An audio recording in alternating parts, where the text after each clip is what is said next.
अच्छे लोगों के साथ हमेशा बुरा क्यों होता है? वहीं जो लोग बुरे कर्म करते हैं और अज्ञान की राह पर होते हैं, वो खुशहाल दिखते हैं। श्री कृष्ण ने इसका जवाब गीता में दिया है। गीता सार, आपने महसूस किया होगा कि जो लोग अच्छे कर्म करते हैं वो परेशान रहते हैं, वहीं जो बुरे कर्म करते हैं वो खुशी से रह रहे होते हैं। अच्छे कर्म करने वाले परेशान होते हैं कि आखिर उन्हें इतनी परीक्षा क्यों देनी पड़ रही है, जबकि जो अधर्म की राह में हैं वो खुश हैं और जिंदगी का लुत्फ उठा रहे हैं। अगर आपके मन में भी ये सवाल आया है तो आज हम आपको इसका जवाब देंगे। ये जवाब वो है जो भगवत गीता में लिखा है और श्री कृष्ण ने अर्जुन को दिया था। भगवत गीता में वर्णित कथा के अनुसार जब भी अर्जुन के मन में कोई दुविधा होती थी तो वो श्री कृष्ण के पास पहुंच जाते थे। एक बार की बात है, अर्जुन भगवान श्री कृष्ण के समीप आकर कहा कि वो दुविधा में हैं और इसका जवाब वो श्री कृष्ण से चाहते हैं। श्री कृष्ण ने पूछा कि क्या सवाल है? अर्जुन ने कहा, मुझे ये जानना है कि अच्छे लोगों के साथ हमेशा बुरा ही क्यों होता है, वहीं बुरे लोग खुशहाल दिखते हैं।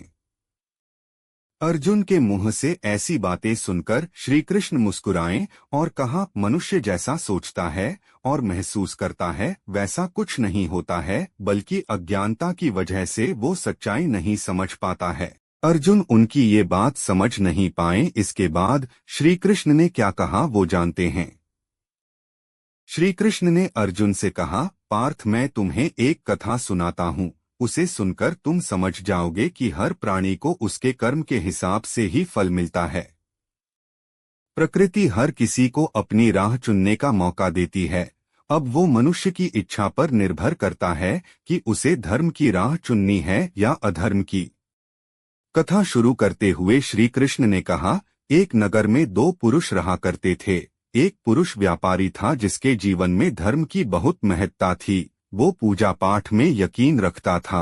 वो हर रोज मंदिर जाता था और दान धर्म भी करता था और हर रोज भगवान की पूजा करता था। वहीं दूसरा पुरुष बिल्कुल विपरीत था। वो हर रोज मंदिर तो जाता था लेकिन पूजा करने नहीं, बल्कि मंदिर के बाहर से जूते चप्पल चुराने।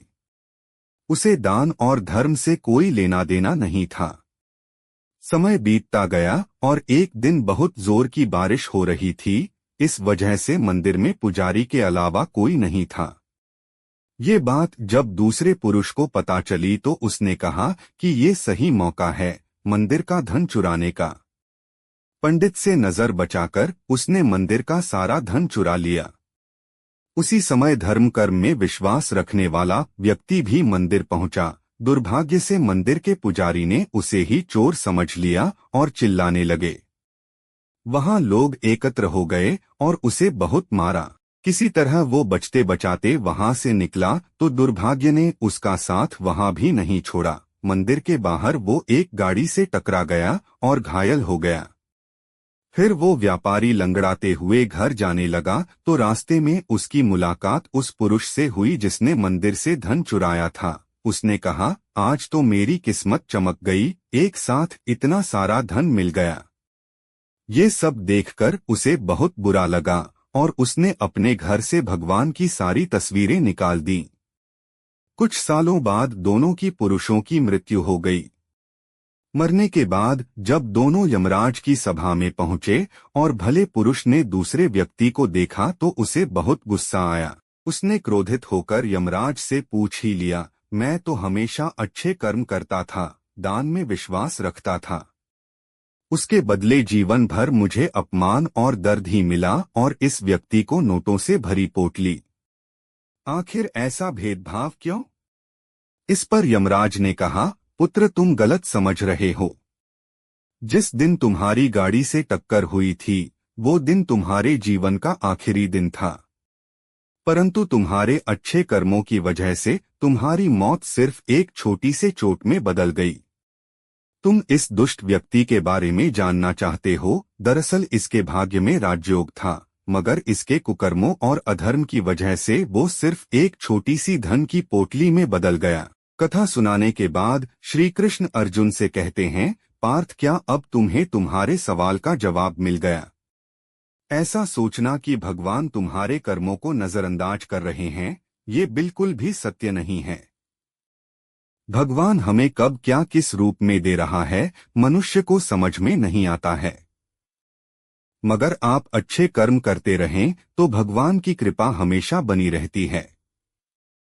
इसलिए अपने अच्छे कर्मों को बदलना नहीं चाहिए, क्योंकि उसका फल हमें इसी जीवन में मिलता है। इसलिए मनुष्य का फर्ज है कि वो हमेशा अच्छे कर्म करते रहें, क्योंकि श्री कृष्ण ने गीता में भी बताया है कि किसी के द्वारा किया गया कर्म बेकार नहीं जाता है, चाहे वो अच्छा हो या बुरा।